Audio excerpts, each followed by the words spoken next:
Good morning. The title is Meine geliebten, goldenen Kinder, Silent Stories from the Holocaust. That's the title of my thesis. And the German part actually comes from one of the letters that I will be speaking about.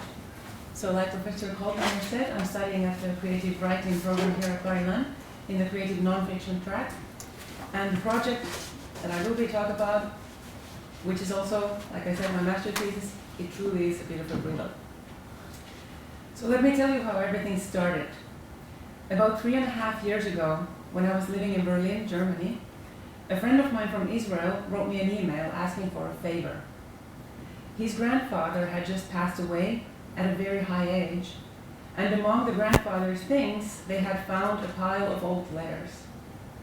These letters had been written before, during, and after World War II by the grandfather's parents, my friend's great-grandparents, and some other family members. And because the great-grandparents and their families were Czechoslovakian German-speaking Jews, the letters were written in German. No one in my friend's family in Israel spoke German, so he asked me if I could have a look at the letters and see if I could translate at least some of them, because he and the entire family really wanted to know if the letters would reveal anything about the great-grandparents' fate. Their son, my friend's grandfather, had never really spoken about his parents, and basically the only things that were known about them were that they had lived in a town called Jablonec nad Nisou in Czechoslovakia, or Gablonec an der Neiße, since they were German-speaking. Their 3 sons had emigrated just before World War II, my friend's grandfather to Palestine, one of his brothers to the United States, and the 3rd brother first to Palestine and later on to the United States.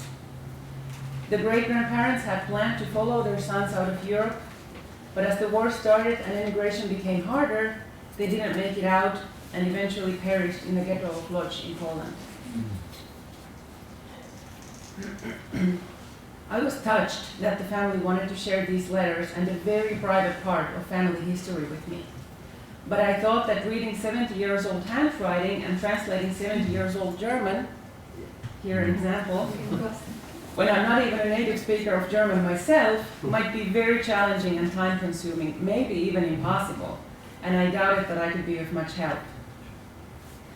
I was also a bit concerned and maybe even scared of entering this area, as it is, of course, a very sensitive subject, and I was worried that I, coming from a completely different background, would somehow not be able to treat it as such, and maybe end up making some disrespectful or insulting comments to the family without meaning to, of course. But at the same time, I was so touched that they asked me, and also interested myself, that I promised I would give it a try.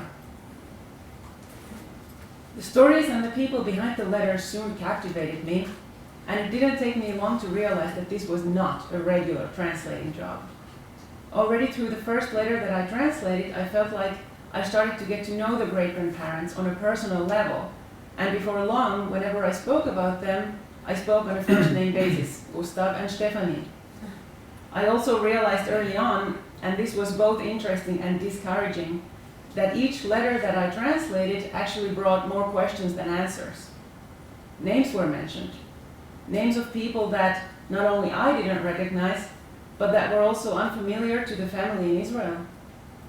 It became clear to me that I wouldn't be able to simply translate the letters and leave it at that. I wanted to know more, and the family in Israel wanted to know more. Who were these people that were mentioned in the letters, and what happened to them? Why were there no letters written in Gablonec an der Neiße?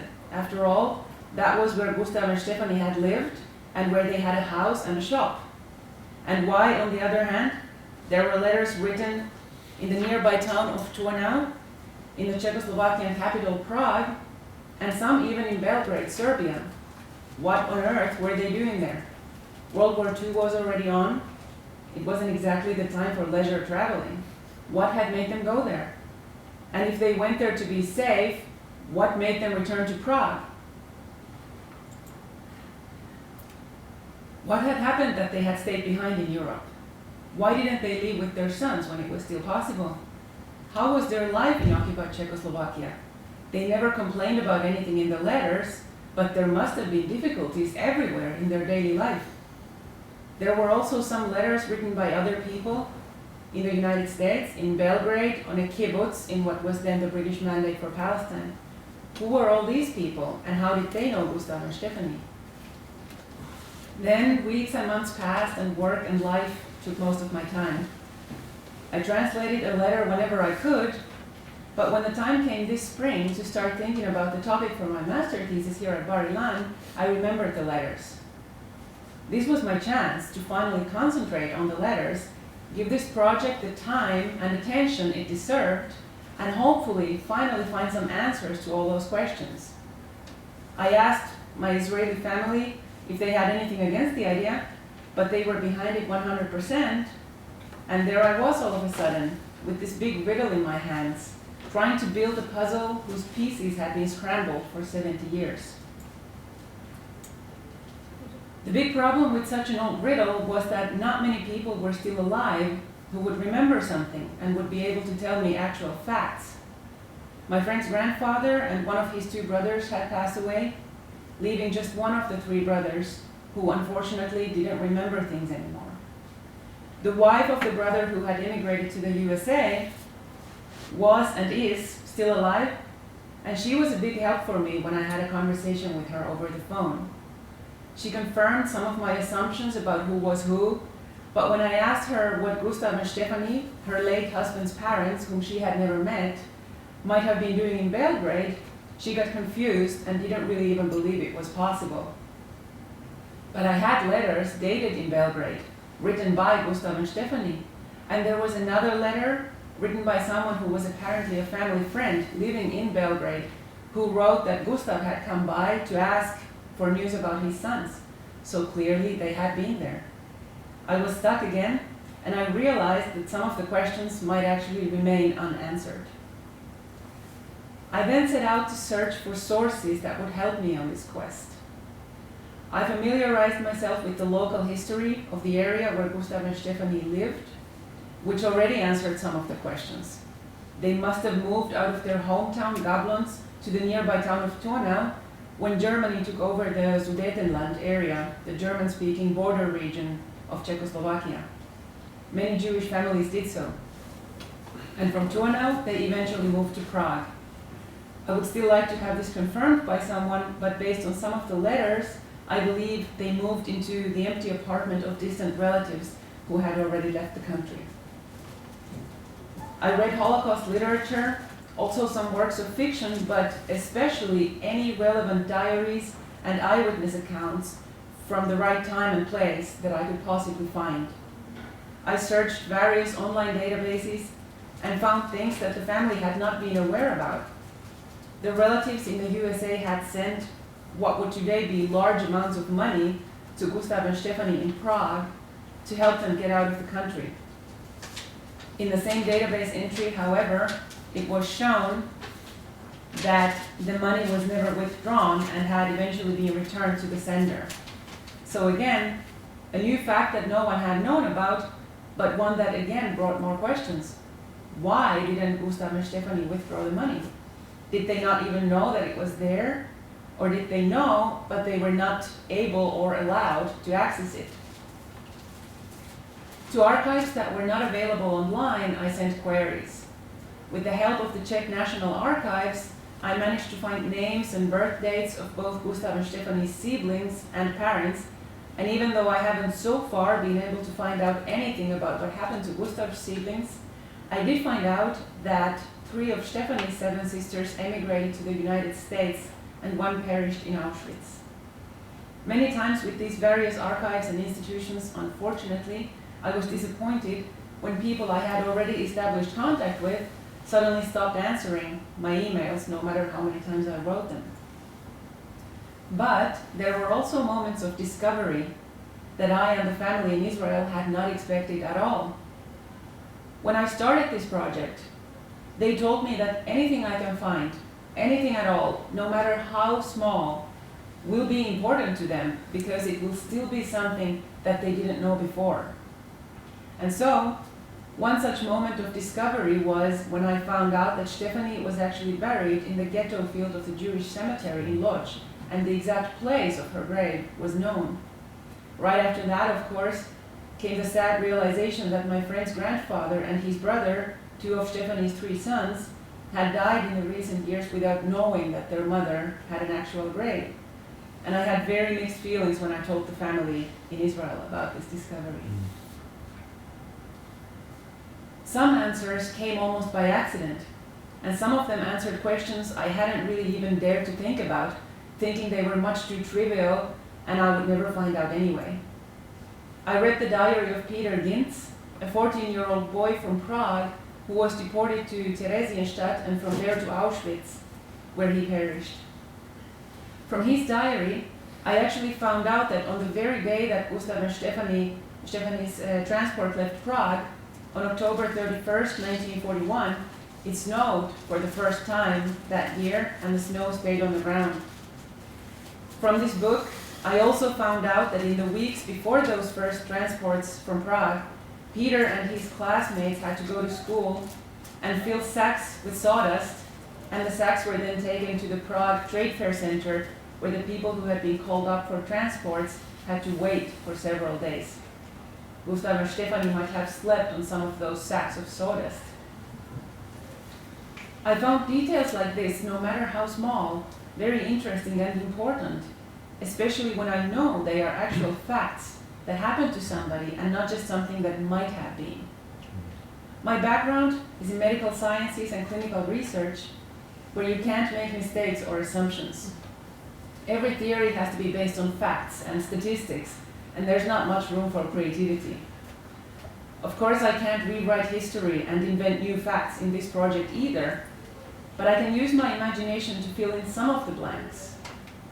How did it feel to sleep on those sacks of sawdust?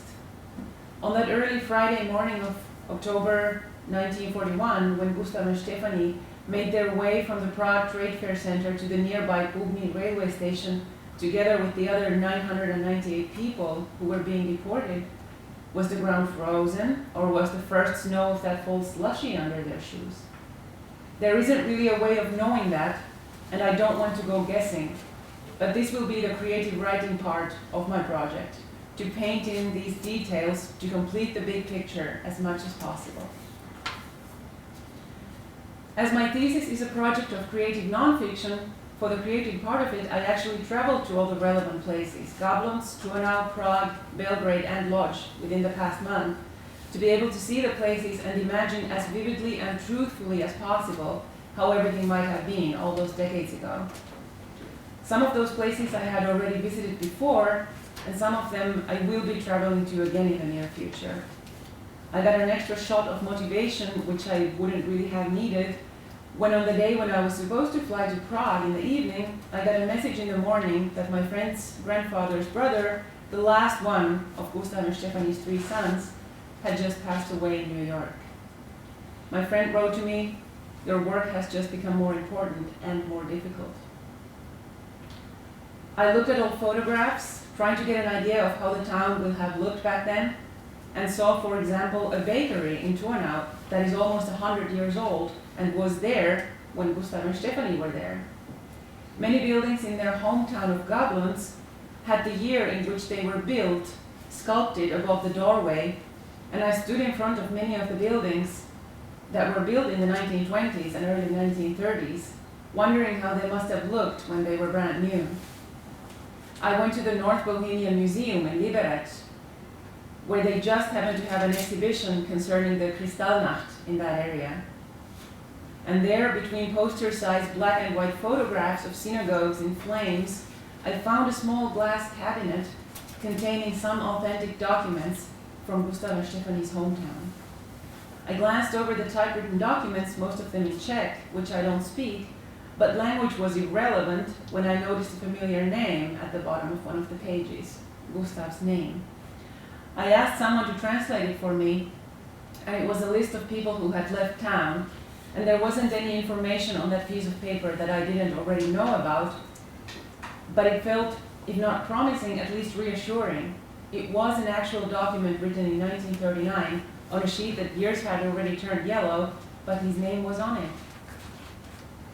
That was the closest to Gustav and Stephanie in terms of something concrete that I came on my trip. I didn't really expect to actually find something that had belonged to Gustav and Stephanie, or to meet someone who had known them. For that, I'm afraid too much time has passed and I'm a couple of decades late. But I wanted to feel closer to Gustav and Stephanie by walking on streets that they had certainly walked on, like the street where their last known address in downtown Prague was, or the street listed as their address in the ghetto of Lodz, entering buildings that I know they must have entered, such as the city hall or the post office in their hometown that were already the city hall and the post office in the 1930s. I can't know what they felt or thought or spoke about, but now I do know how it feels to walk up the steep hill up to their house from the town center, or how the scenery from the upstairs window of their house must have looked like with the green mountain slopes and valleys. I won't be able to write conversations between them, or what they did and where they went on a given day, but I will be able to describe the surroundings. For this kind of project, I think I am at a good distance from what I'm trying to find out. I'm not related to the people who I'm researching, which I think makes it easier. Otherwise, it might be too close to me and much too emotional, since it's already now quite difficult. On the other hand, I know people who are related to them, which I think is equally important. It makes it feel more personal and gives me continuing motivation. I also see my background in clinical research as helpful. I can't settle for assumptions unless I have at least tried to turn every stone to find the real answers. In fact, in this project, I picture each fact I can find as a stone, and I'm collecting these stones, my facts, in a big jar. And finally, as a creative nonfiction writer, I can fill the spaces between the big fact stones with smaller stones, or maybe even just very fine sand, as long as the jar is full when I close the lid. I'm still in the beginning of my journey with these letters, but hopefully on the right path to solving at least some of this riddle. I do feel already now, just from reading and translating those letters, that I have gotten to know these two people whom I never met, and whom anyone I know has ever met. Stephanie, who is missing her first grandchild, who has been born in Palestine, whom she has never met and will never meet, only she doesn't know it yet. Asking for every possible tiny detail about her, and telling how she kissed a photograph of her so that Gustav had to take it away from her, or there would be nothing left of it. And Gustav, with the mind of a thinker and a bit of an artist, trapped in the body of a shopkeeper. And on that note, I would like to close with a very fitting quote from John Donne. "More than kisses, letters mingle souls, for thus friends absent speak."